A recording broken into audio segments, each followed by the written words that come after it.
In this lesson, we'll review how to represent more than two variables on a single plot using the color, symbol, and size of glyphs. To begin, consider this scatter plot of national happiness against life expectancy.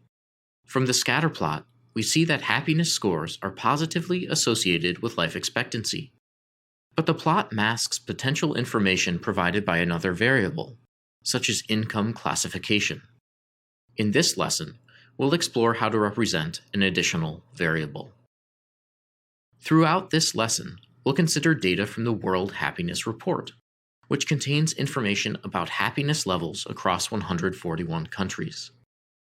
The dataset consists of country-level happiness scores, where 0 is the lowest and 10 is the highest, along with 8 explanatory variables, including world region, population, log GDP per capita, the World Bank's income classification, healthy life expectancy, and indices of social support, freedom to make life choices, generosity, and freedom from corruption. Our goal is to create graphics to help us better understand national happiness. One approach to add a third variable to a scatterplot is to change the glyph, the geometric object drawn on our plotting canvas, to reflect the value of the third variable.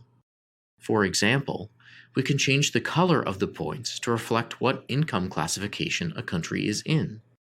To do this, we add a mapping in the marker's trace specifying that color should reflect the value of income. We see that the income classification further helps explain the observed association. Another way to encode a categorical variable on a scatterplot is to draw a different symbol for each category. To accomplish this, we map our categorical variable to the plotting symbol, which is what Plotly calls a glyph. Interestingly, when we map income to the plotting symbol, Plotly also uses color to represent the income group. This is called double encoding a variable, and makes it easier for the reader to perceive differences between the groups. Color can also be used to represent the values of a quantitative variable. For example, we can use color to represent the population of a country. The resulting graphic is difficult to interpret because the populations of China and India are vastly greater than the other countries, making us unable to see any other differences. This issue commonly occurs when values of the variable differ by orders of magnitude. An easy way to remedy this issue is to take the logarithm of population. Here, we take the logarithm of population using the log10 function within the marker's trace. After applying the transformation, we can see population more clearly, though it does not appear to be related to happiness and life expectancy. When visualizing a quantitative variable, we can also use size to encode the information. For example, we can map population to the size of a glyph rather than the color. Unlike color, Plotly does not add a legend to explain what the size represents. To polish this graphic, we should add hover information about the population and change the axis labels.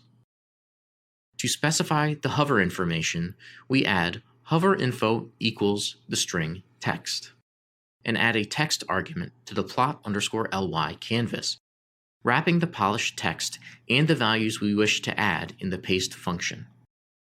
Here, we add the country name and population to the hover info. Additionally, notice that we use the HTML line break tag so that hover info appears on separate lines. To specify more informative X and Y axis labels, we use the layout function. Notice that we need to specify each as a list. The resulting scatterplot now has labels that are easily understood and is distribution ready. Let's keep exploring the world happiness data to further review these concepts.